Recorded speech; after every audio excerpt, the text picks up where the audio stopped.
Dalam episod kali ini saya akan buat pemasangan untuk controller sound off dan configuration dalam EV-Link untuk auto gate. Jadi jangan ke mana, kita sambung kejap.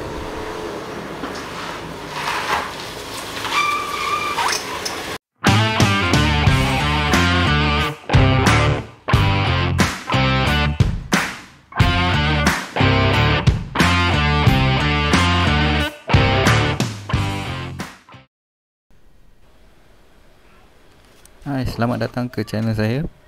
So hari ni saya nak updatekan sikit pasal saya punya auto gate ni. Dulu sebelum ni ada buat pakai Arduino je. So saya buat sendiri Arduino tu pakai Blink.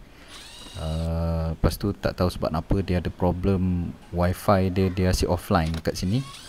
Jadi saya ingat saya nak try lah pakai sound off nya, sebabkan sound off ni dia pakai EV-Link. Jadi kita akan linkkan sekali dengan EV-Link. Tak payahlah saya nak pakai Blink untuk auto gate, EV-Link untuk lampu-lampu dekat rumah pula. Jadi pakai satu application je, boleh guna untuk semua. Jadi kat dalam saya punya box ni, yang lampu warna biru tu, itu saya punya Arduino tu. Saya pakai Node MCU dengan power supply asing dan single channel relay lah untuk setup ni. Dan ini semua dikontrol daripada Blink. Jadi saya just buat bypass je daripada saya punya auto gate biasa, sebabkan saya still lagi nak pakai remote untuk auto gate tu, untuk kecemasan. Dalam setup Arduino saya tu, saya ada taruh door sensor lah.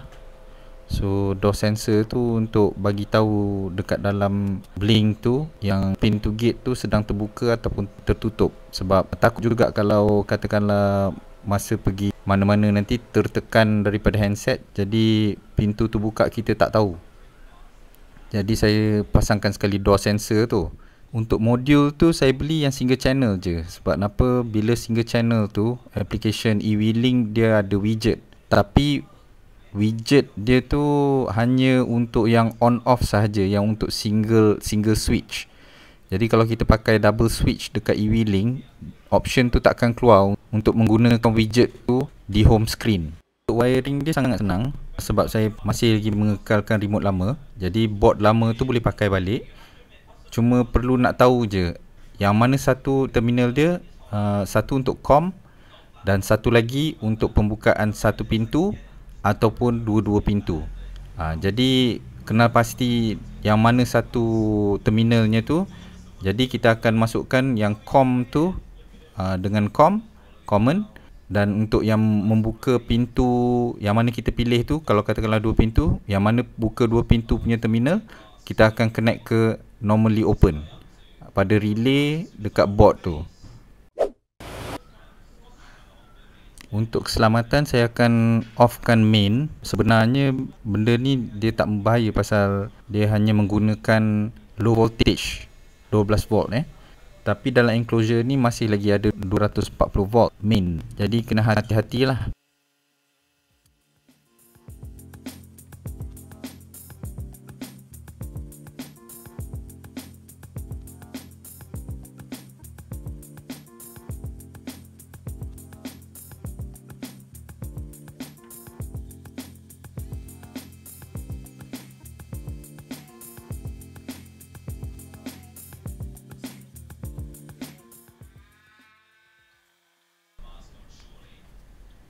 Untuk tap power memang senang lah. Sebab apa?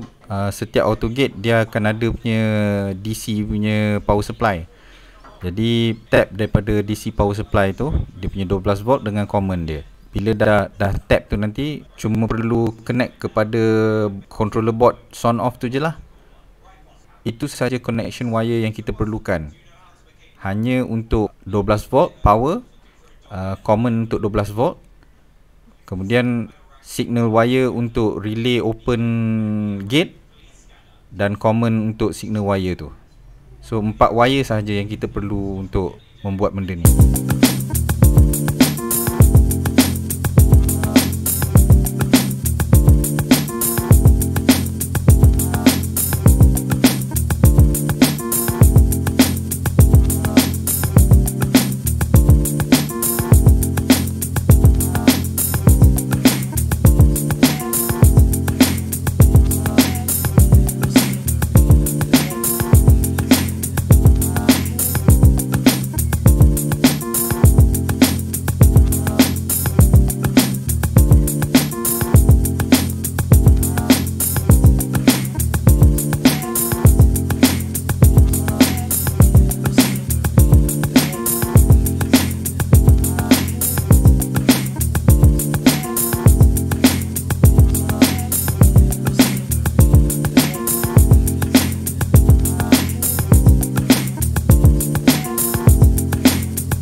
Okey, ini caranya untuk nak add widget e-wheeling ni dekat skrin ni.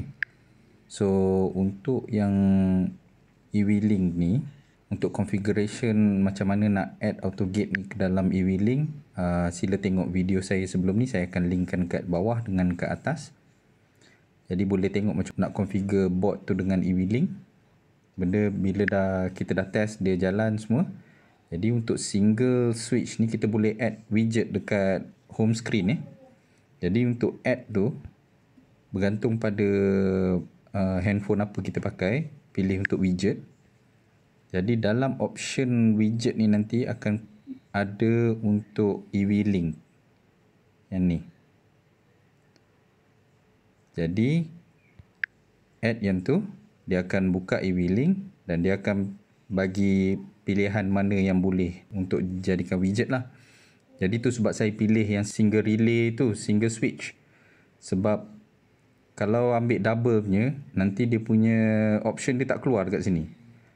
Jadi saya ambil untuk saya punya My AutoGate, confirm, letak dekat saya punya screen